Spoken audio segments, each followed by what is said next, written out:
P D M اے نے notices جاری کیے ہیں پرائیویٹ اسکول کی عمارتوں کے مالکان کو کہ اس کو فوری طور پر خالی کرے، یعنی تعلیمی سرگرمیاں جو ہے اس کو روکا جائے۔ ان کو کہا ہے کہ یہ پلاٹ پہلے کینسل تھے تو ہم آپ کی ریسٹوریشن کرتے ہیں، لیکن ریسٹوریشن کے لیے آپ یہ جو بلڈنگز ہے چونکہ ان میں کمرشل ایکٹیویٹیز ہے تو آپ ان کو ویکیٹ کریں، اور 15 جولائی انہوں نے جو ہے وہ لاسٹ ڈیٹ دی ہے ان کو 15 جولائی۔ تو اس سے جو ہے یہ ظاہر ہے کہ تعلیمی سال بچوں کا حرج ہوگا۔ اس میں تقریباً 25,000 کے قریب جو ہے وہ بچے پڑھ رہے ہیں، اس میں تقریباً 2,000 کے قریب ہمارے پاس اساتذہ اور دیگر ملازمین جو ہے وہ کام کر رہے ہیں، اور یہ بچے یہ جو ان اسکولوں میں اکوموڈیٹ بالکل بھی نہیں ہو سکتے۔ یہ بچے اگر آپ ان کو تعلیم سے محروم کریں گے تو یہ بچے جائیں گے کہاں پہ؟ اور امید ہے کہ انشاءاللہ یہ بچوں کا مستقبل دیکھیں گے، کیونکہ یہ 1-2 بچے نہیں ہیں، 25,000 بچہ ہے، 50 لاکھ بچہ آؤٹ آف اسکول ہے۔ پہلے تو ہم پر امید ہیں، نہیں کرتی تو ظاہر ہے کہ ہمارے پاس سارے راستے موجود ہیں، ہم سارے راستے اختیار کریں گے، چاہے وہ عدالت کا ہو، چاہے سڑکوں کا ہو، چاہے احتجاج کا ہو۔ السلام علیکم، پشاور سے میں ہوں جمیل خان۔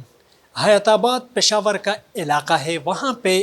پی ڈی ایم اے نے نوٹسز جاری کیے ہیں پرائیویٹ اسکول کی عمارتوں کے مالکان کو کہ اس کو فوری طور پر خالی کرے، یعنی تعلیمی سرگرمیاں جو ہے اس کو روکا جائے۔ عرفان الدین صاحب جو پرائیویٹ اسکولز کے نمائندگی کرتے ہیں اس وقت ہمارے ساتھ موجود ہے۔ سر، بنیادی نوٹسز جو جاری کیے گئے ہیں اس میں کیا موقف اختیار کیا گیا ہے؟ دیکھیں، یہ جو پی ڈی اے نے جو جاری کیے ہیں یہ مالکان کو جاری کیے ہیں۔ ان کو کہا ہے کہ یہ پلاٹ پہلے کینسل تھے تو ہم آپ کی ریسٹوریشن کرتے ہیں، لیکن ریسٹوریشن کے لیے آپ یہ جو بلڈنگز ہے چونکہ ان میں کمرشل ایکٹیویٹیز ہے تو آپ ان کو ویکیٹ کریں، اور 15 جولائی انہوں نے جو ہے وہ لاسٹ ڈیٹ دی ہے ان کو 15 جولائی۔ تو اس سے جو ہے یہ ظاہر ہے کہ تعلیمی سال بچوں کا حرج ہوگا، تو یہ ان کا موقف ہے کہ ان کو ریسٹور کرنے کے لیے ان کو ویکیٹ کریں تاکہ ہم آپ کی بلڈنگ جو ہے وہ جو کینسل ہے ان کو ہم ریسٹور کر دیں۔ اچھا سر، مجموعی طور پر یہاں پہ کتنے بچے پڑھائی کرتے ہیں اس وقت حیات آباد اور جو ملحقہ علاقے؟ جی، اس میں ہمارے پاس جو ریزیڈینشیل یونٹس میں جتنے پرائیویٹ سکولز ہیں اس میں تقریباً 25,000 کے قریب جو ہے وہ بچے پڑھ رہے ہیں۔ اساتذہ کتنے سر جن کو روزگار ملا ہے، کیونکہ روزگار بھی آج کل ایک بہت بڑا ایشو ہے؟ جی، اس میں تقریباً 2,000 کے قریب ہمارے پاس اساتذہ اور دیگر ملازمین جو ہے وہ کام کر رہے ہیں، اور واقعی ایشو ہے، معاشی مسائل ہے بہت زیادہ، اور ایسے ٹیچرز کو گھر پہ بٹھا دینا جہاں پہ روزگار کی کمی ہو، تو میں کہتا ہوں یہ بالکل بھی مناسب رویہ جو ہے وہ نہیں ہے۔ ساتھ ساتھ یہ بھی بتائیے گا عرفان الدین صاحب کہ اگر ان بچوں کو فار ایگزامپل ان اسکولوں سے آپ لوگوں نے پہ نکالا، اسکول بن ہوئے، تو متبادل کیا ہے؟ سرکاری اسکول ہے وہاں پہ؟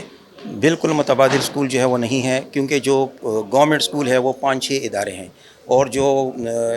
پراپر اسکول ہیں جن کو پی ڈی اے نے پلاٹ الاٹ کیے ہیں وہ 22-23 ادارے ہیں، تو 30 ادارے جو ہیں وہ اس کے لیے انتہائی ناکافی ہیں، اور یہ بچے یہ جو ان اسکولوں میں اکوموڈیٹ بالکل بھی نہیں ہو سکتے۔ اور اس میں یہ ہے کہ یہ جو تعلیمی ادارے حیات آباد میں جو پراپر بلڈنگ، ان کی فیسیں اتنی ہائی ہیں کہ یہ جو ہمارے پاس بچہ پڑھ رہا ہے تو غریب طبقہ ہے، یہ تو اس میں پہلی بات ہے نہ ان کے پاس اتنی کیپیسٹی ہے، نہ اتنی گنجائش ہے، اور نہ وہ بچے اس میں تعلیم حاصل کر سکتے ہیں۔ سر یہ بھی بتائیے گا کہ موجودہ حکومت کو آپ نے کوئی درخواست دی ہے وزیر اعلیٰ خیبر پختونخوا کو، کیونکہ اور مطالبہ کیا کریں گے؟ کیونکہ موجودہ حکومت یہی دعوے کرتی ہے کہ ہماری ٹیم جو ہے یہ تعلیم یافتہ ہے، تعلیمی ایمرجنسی کے دعوے بھی کی جا رہی ہے پی ٹی اے کی جانب سے، تو کیا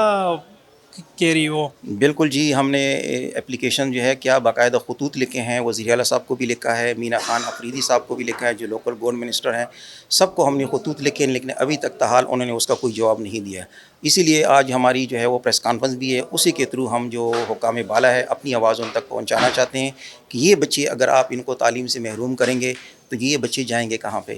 کیونکہ گنجائش تو وہاں پہ حیات آباد میں نہیں ہے۔ تو سر اس سلسلے میں اگر حکومت نوٹس نہیں لیتی، اپنا انتظامیہ جو ہے وہ نوٹس واپس نہیں لیتی، تو کیا عدالت جائیں گے، سڑکوں پہ آئیں گے؟ کیونکہ طلبہ تو سڑکوں پہ ظاہری بات ہے، گرمی بھی ہے، مشکلات بھی ہوں گی، اساتذہ صاحبان بھی ایک معزز طبقہ سمجھا جاتا ہے، پھر کیا طریقہ کار اختیار کریں گے؟ پہلے تو دیکھیں، ہمیں پی ٹی آئی کی گورنمنٹ سے بڑی امیدیں ہیں کہ ہم نے ان کو ووٹ دیے ہیں، ہمارے لوگوں نے ان کو ووٹ دیے ہیں، ہم پر امید ہے کہ انشاءاللہ یہ بچوں کا مستقبل دیکھیں گے، کیونکہ یہ 1-2 بچے نہیں ہیں، 25,000 بچہ ہے، 50 لاکھ بچہ آؤٹ آف اسکول ہے، اس کے علاوہ جو ٹیچرز ہیں ان کے روزگار کا مسئلہ ہے، تو کم از کم ہمیں تو امید ہے کہ پی ٹی آئی گورنمنٹ اس کو دیکھیں گی، اس پہ عمل درآمد کرے گی، اور ہمارا جو یہ مسئلہ ہے اس کو حل کرنے کی کوشش کرے گی۔ لیکن اگر پہلے تو ہم پر امید ہیں، نہیں کرتی تو ظاہر ہے کہ ہمارے پاس سارے راستے موجود ہیں، ہم سارے راستے اختیار کریں گے، چاہے وہ عدالت کا ہو، چاہے سڑکوں کا ہو، چاہے احتجاج کا ہو، ہم یہ پروٹیسٹ وغیرہ کریں گے اپنے بچوں کے لیے اور اپنے ٹیچرز کے لیے۔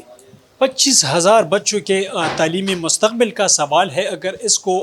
باہر نکالا گیا ان اسکولوں سے اور اسکول جو ہے ختم کر دی گئے تو کہاں جائیں گے، کیونکہ سرکاری اسکول بھی وہاں پہ قریب نہیں ہے، مشکلات بڑھے گی، جو طلبہ ہے وہ بے تعلیم ہو کے ہی رہ جائیں گے۔ یہی پرائیویٹ اسکولز کے نمائندوں کا مطالبہ ہے کہ اس فیصلے پر نظر ثانی کر کے واپس لے، ورنہ احتجاج کریں گے مجبوراً، اور جو ہے حکومتی مشکلات بھی اس امن سے بڑھے گی۔